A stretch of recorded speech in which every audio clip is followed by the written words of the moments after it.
Combattants de l'indépendance, aujourd'hui victorieux, je vous salue au nom du gouvernement congolais.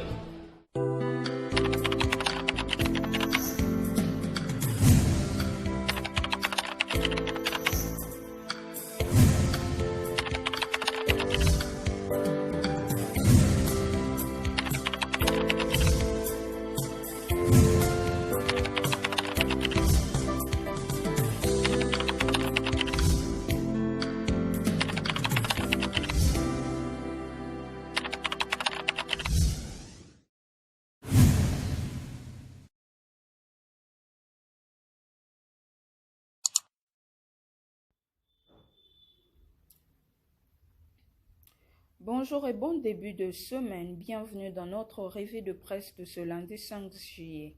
L'état de santé du Monseigneur Laurent Mosengo Passigna. Il est mort ou vivant? Voici les sujets phares qui captivent l'attention et commentés par la presse congolaise à Paris ce lundi. À la une, Politico.cd titre « L'Église catholique appelle à une union de prière en faveur du cardinal Mosengo ». Le cardinal Fridolin Ambongo Besungu, évêque métropolitain de Kinshasa, annonce ce dimanche 4 juillet 2021 à travers un message adressé au curé de paroisse catholique que la santé du cardinal Laurent Mosengo s'est dégradée au cours de ces derniers jours.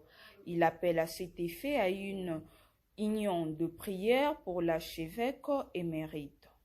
Je vous invite de prier pour notre archevêque émérite, le cardinal Laurent Mosengo Passigna. Sa santé se dégrade et il est dans un état préoccupant. Accompagnons-le par nos prières, a écrit le cardinal Fridolin Ambongo. État de santé du cardinal Mosengo, les démarches sont en cours pour une évacuation. Abbé Cholet indique sur 7sur7.cd. Le cardinal Laurent Mosengo Passigna est très malade. L'archevêque émérite pourrait être prochainement évacué pour des soins appropriés. C'est ce qu'a affirmé l'abbé Donatien Chaud, le secrétaire général de la Conférence épiscopale nationale, la SANCO. À 7sur7.cd, c'est dimanche 4 juillet 2021. Le plus important, c'est qu'il est très malade et nous avons besoin de prières. On tente, on a pour projet de l'évacuer, mais on ne sait pas encore où l'on aboutira, a déclaré l'abbé Donatien Cholet. Laurent Mosengo Passigna, né le 7 octobre 1939 à Mongobele, village situé dans la province de Bandundu au Congo belge, aujourd'hui République démocratique du Congo, est un prêtre catholique congolais, docteur en écriture sainte et professeur de théologie.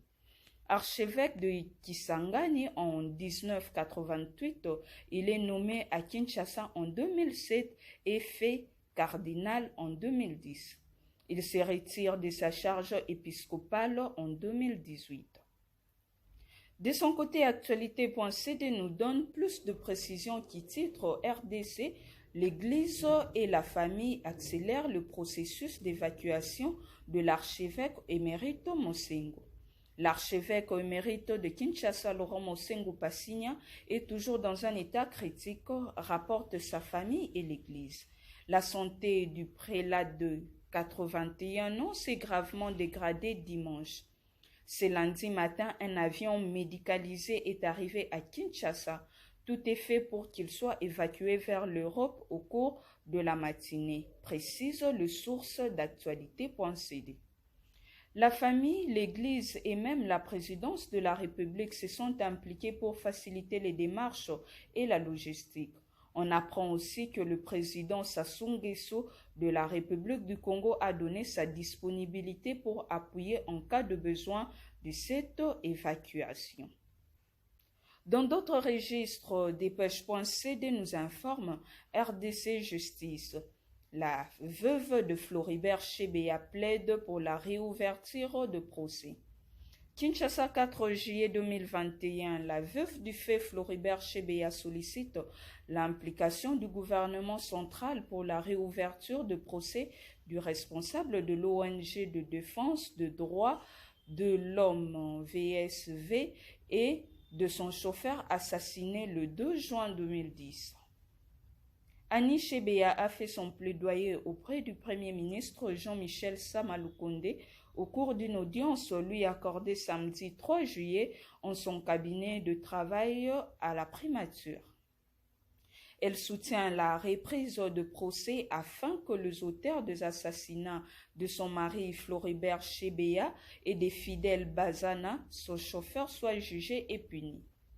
Pour nous, certes, il y a des assassins qui ont fait des révélations, mais jusque-là, on voit que tout est bloqué. Au lieu que les procès reprennent, on nous prend encore beaucoup de temps alors que nous continuons à souffrir. Nous sommes toujours endeuillés parce que jusqu'aujourd'hui, nous ne savons pas ce qui s'est passé réellement. Malgré les témoignages de gens, nous voulons connaître exactement ce qui s'est passé, a déclaré à la presse au sortir de l'audience. Les familles Chebeya et Bazana implorent la justice de faire son travail, ajoute de son côté Info Plus.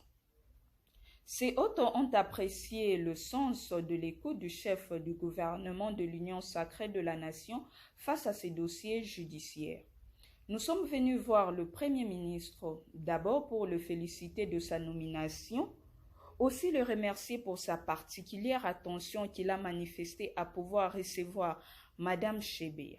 Ce n'est pas facile dans ces pays de voir le Premier ministre réserver de son temps pour recevoir de personnes vulnérables. C'est pour la première fois que nous avons demandé l'audience et nous l'avons obtenue pour que Madame puisse lui présenter la situation sociale qu'elle traverse avec les enfants orphelins abandonnés et aussi la situation de l'évolution du procès judiciaire de son mari qui est apparemment bloqué. Et pourtant, il faut que ces dossiers se débloquent pour que l'État congolais indemnise les enfants et les familles afin de leur permettre de vivre.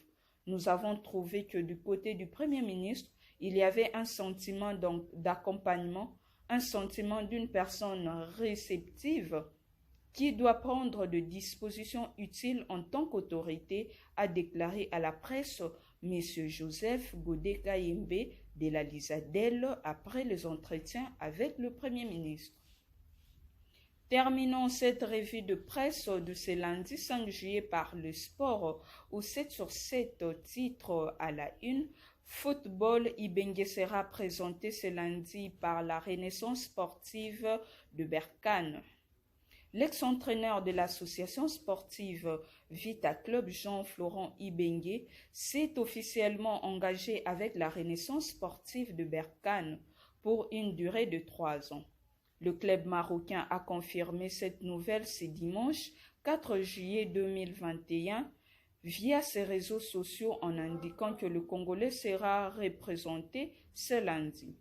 D'après les informations relayées par des médias marocains, Ibenge va percevoir un salaire avoisinant 55 000 $ par mois. C'est donc un nouveau défi qui se présente sur son chemin avec son nouveau club qui jouera la Coupe de la Confédération de la CAF la saison prochaine. Après 9 saisons au sein de la team vert et noir, Ibenge a décidé de jeter l'éponge à la suite du verdict rendu par la FECOFA, retranchant 9 points à son ancien club sur l'affaire Matutala, ne lui permettant pas de décrocher le titre de champion de la Vodacom Ligue 1.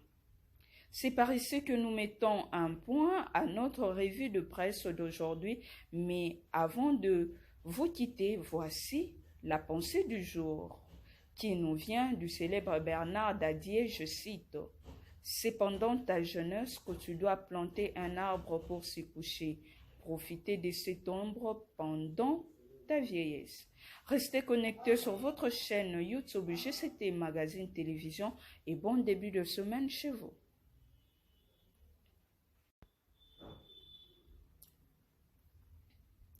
Bonjour et bon début de